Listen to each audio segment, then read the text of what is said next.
Hello everybody, this is ManuS and welcome to another Legends of Runeterra deck tech. Today I want to talk to you about my Zed Bannerman Aggro list that I've been playing the last couple of days and that people have been really liking and also been doing well with. So I figured I'll provide you a deck tech with the breakdown of the list and show you how to pilot it, because people have been asking about it on stream and social media. So before we dive right into the deck tech, you know the drill. Hit the subscribe button down below to not miss out on future content. I'll try to get as many deck techs to you as possible, and there's also the weekly metagame breakdown and stuff like that. So make sure to not miss out on that. And if you want to catch me live, you can also check the description down below for Twitch to follow there as well. Alright, before we dive into the deck tech, let me briefly introduce you to today's sponsor. Today's video is sponsored by NordVPN, one of the leading virtual private network providers out there. A virtual private network keeps your data secure and yourself anonymous while using the internet. NordVPN comes with super fast servers, allows you to unlock your favorite entertainment websites like Netflix. They provide a 30-day money-back guarantee. They also have an included cybersecurity suite, which acts as an ad blocker to boot. They don't lock any of your data, provide a 24/7 customer support, and you can use it on up to 6 simultaneous connections, so one account covers most or all of your electronic devices. And most importantly, they don't have any bandwidth limit, so you can use it non-stop without it getting throttled, which is particularly important for heavy users like us. It also won multiple awards and comes highly recommended by top technology experts. So if you're still surfing online without a VPN, now is the time to change that. Get NordVPN now, 70% off for a 3-year plan, including 1 month extra for free using the code ManuS or the personalized link in the description down below. And now on to today's content. Alright, now that we got that out of the way, let's talk deck. So the deck is basically almost mono Demacia. It is more aggressive than the usual Bannerman mid-range decks that we know. Part of the appeal of that is that it's much better against burn. Basically, the mid-range list is unfavored against burn because it's usually a turn too slow. And the aggressive list is favored because it's capable of being just fast enough or turn faster, and often forcing the burn player to either lose the game, or if they can, use burn spells on units to not die, which then buys us an additional turn to kind of rinse and repeat. So usually you come out ahead. And with burn being one of the most popular decks and a very good deck, this is almost a draw in its own right, but there's also some other benefits against decks like Karma Lux, Heimerdinger and stuff like that. Being fast and explosive and getting on the board hard and fast and hitting really hard with Zed and Relentless Pursuit also has a lot more appeal over being slow and kind of playing a value game, which you are going to lose to like a Heimerdinger and stuff like that. So that's why I gave it a try, and it felt pretty good so far. I'm 15-5 with the list over the first 20 games in Diamond with it, and you may or may not have seen me play these games on stream. They were all on stream, so if you want to see more games, you can go back and check the VODs on my Twitch channel from the last 2 days to watch the extra games if you want to.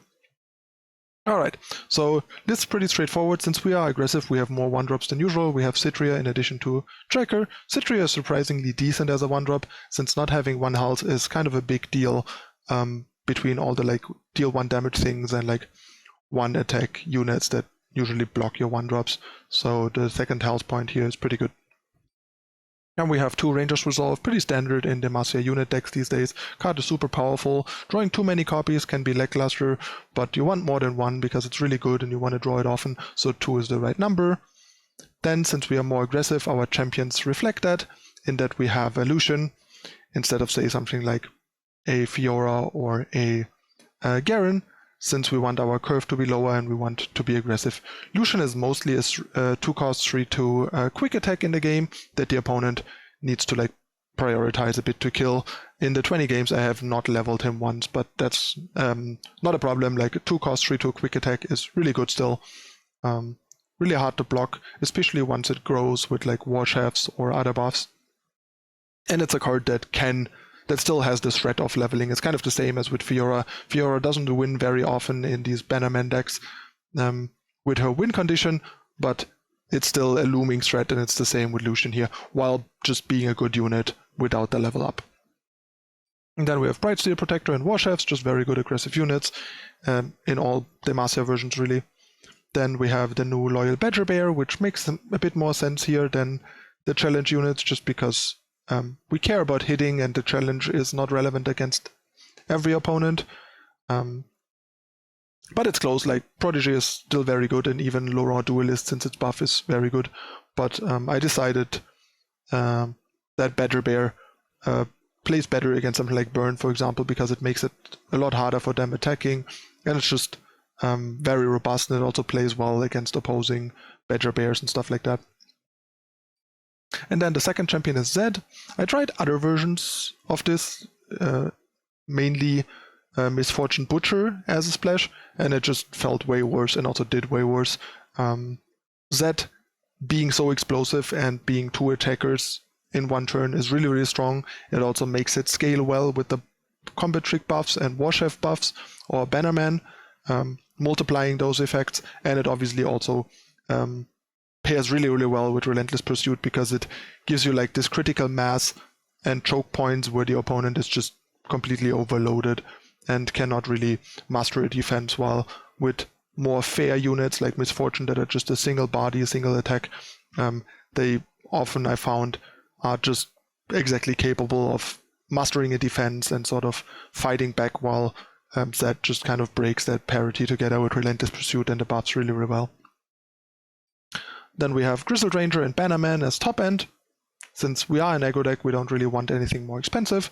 Ranger and Bannerman are 2 of the best 4-drops in the entire game, and this deck now has 6 premium 4-drops, which also means you often won't need to keep either of those in your opening hand, because you have 6, and by the time you want them, it's not like you have a low chance of finding one, so you can prioritize making sure that your hand is functional the first 3 turns, rather than keep a Ranger or a Bannerman like you would potentially in some other decks, or like you would have in the past with Bannerman or with Ranger in a deck that doesn't have Bannerman. I think 6 is like a density that allows you to not keep them in the opening hand, despite them being one of the strongest cards in your deck. And then we just have a bunch of support spells, like I mentioned, Ranger's Resolve, Relentless Pursuit. Since the deck is aggressive and explosive and also low curve enough, you can accumulate the spell mana and or just like past turn 4, play this plus another play and make good use of it. I think the card's really bad in the like slower decks, but in this deck, especially alongside Zed and like Grizzled Ranger, it is pretty powerful and helps the deck be explosive and execute its aggressive plan, and even sometimes like be explosive enough to beat the bigger Bannerman mid-range decks that are usually favored against you. Now we have 2 Deny, just a solid tool against spell-heavier control decks, especially Shadow Isles control decks with Ruination and Corinna in particular. So yeah, another like unique tool that helps the deck keep the opponent from taking over, basically.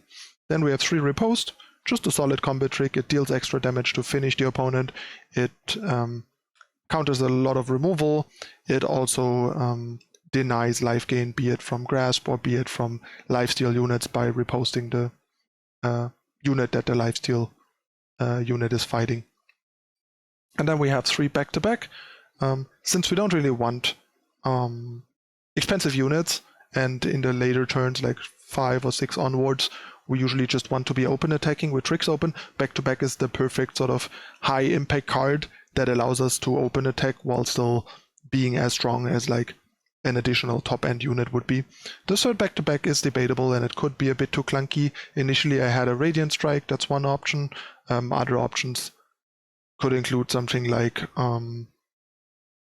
what was I thinking? There are not really a lot of options, like a Vanguard Sergeant or Radiant Strike are decent options, basically.